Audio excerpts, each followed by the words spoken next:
ప్రమాదకరమైన బస్సు. ఒక గ్రామంలో సురేష్ పేరు గల ఒక అబ్బాయి ఉండేవాడు. సురేష్కు ఈ ప్రపంచంలో ఎవ్వరూ ఉండేవారు కాదు. అందువలన తను తన ఇంట్లో ఒంటరిగా ఉండేవాడు. సురేష్ ఒక వ్యాపారి దగ్గర పనిచేసేవాడు. వ్యాపారికి నగరంలో ఏదో ఒక పని పడుతుండేది. అందువలన వాటిని పూర్తి చేయడానికి సురేష్ నగరానికి వెళ్ళేవాడు.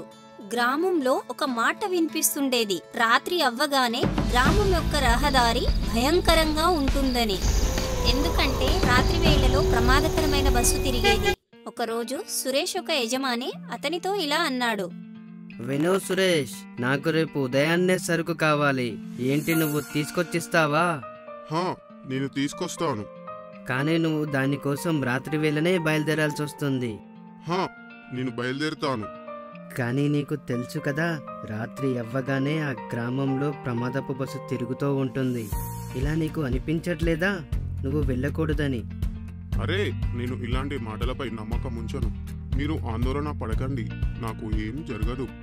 నాకు తప్పట్లేదు. ఒకవేళ అత్యంత అవసరమైన పని లేకుంటే నేను నిన్ను ఇంత రాత్రి వేళలో పంపించేవాడినే కాదు. కానీ నాకు నీ క్షేమమే ముఖ్యం.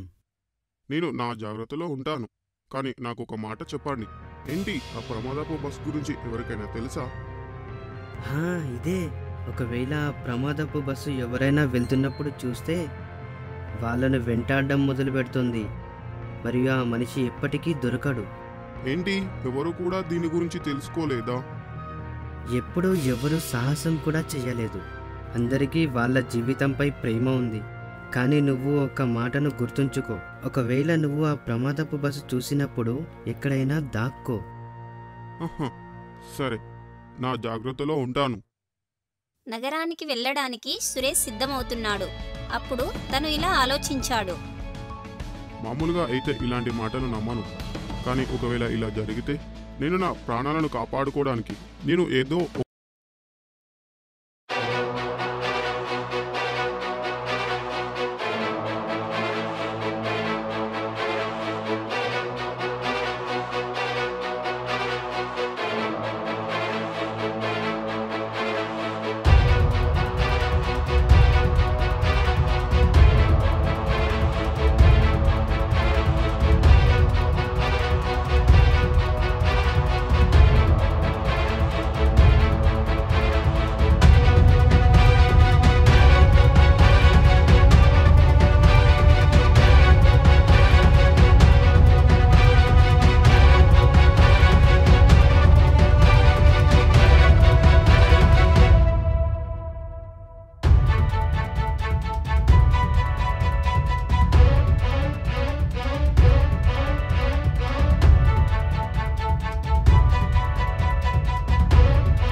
ఈ బస్సు అయితే నన్ను చూడలేదు.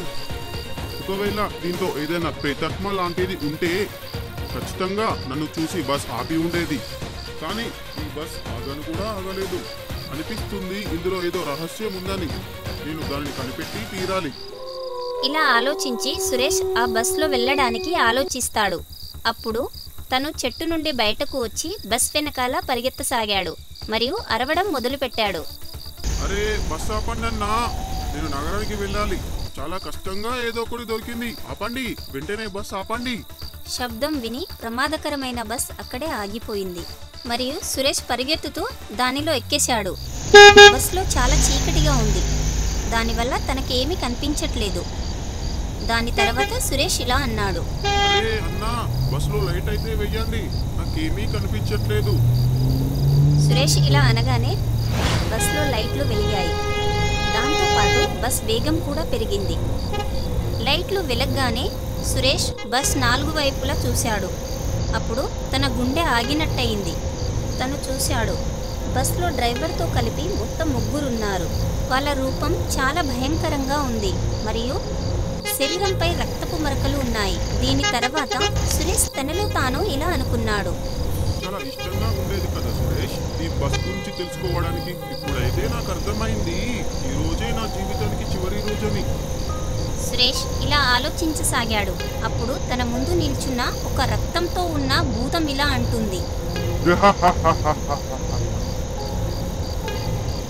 నువ్వు మొదటి వ్యక్తి ఇలా చేయడం, నీ చావుని నువ్వే వెతుక్కుంటూ రావడంలో ఈ రోజైతే నీ పని ముగిసినట్టే.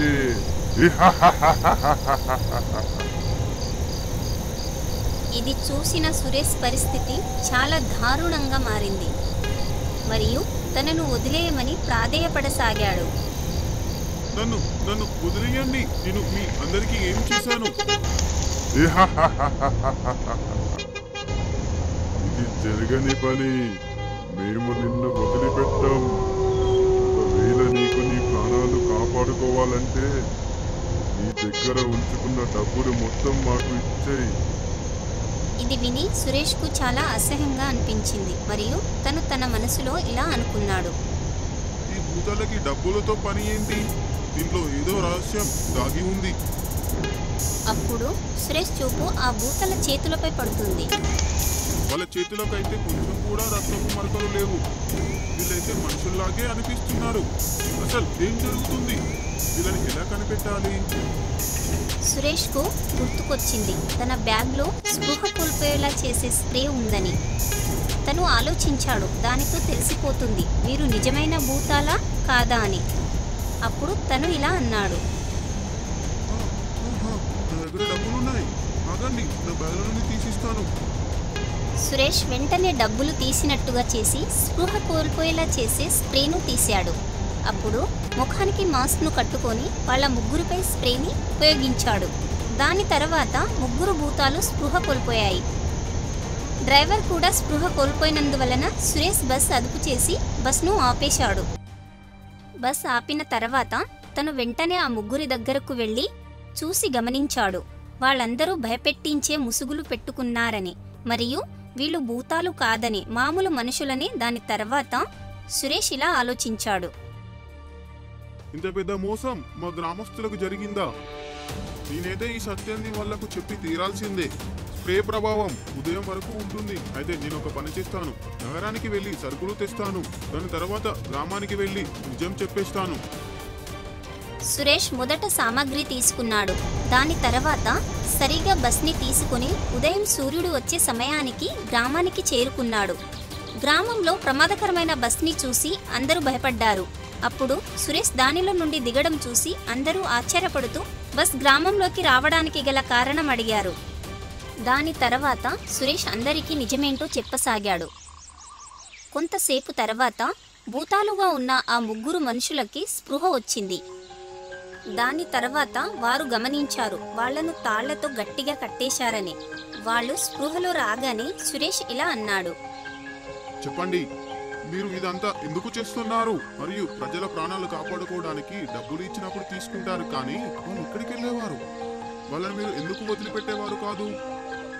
మేము ప్రజలను భయపెట్టి వాళ్ళ నుంచి డబ్బులు తీసుకునే ప్లాన్ చేశాము. దాంతో మాకు చాలా డబ్బులు వచ్చాయి. దాంతో పాటు ఎవ్వరూ మా గురించి గ్రామంలో చెప్పకూడదని మరియు గ్రామంలో ప్రమాదపు బస్సు గురించి తెలుస్తుందని, అందుకే మేము వాళ్ళని చంపేసేవాళ్ళం. వాళ్ళని మేము అడవిలో సమాధి చేసేవాళ్ళం.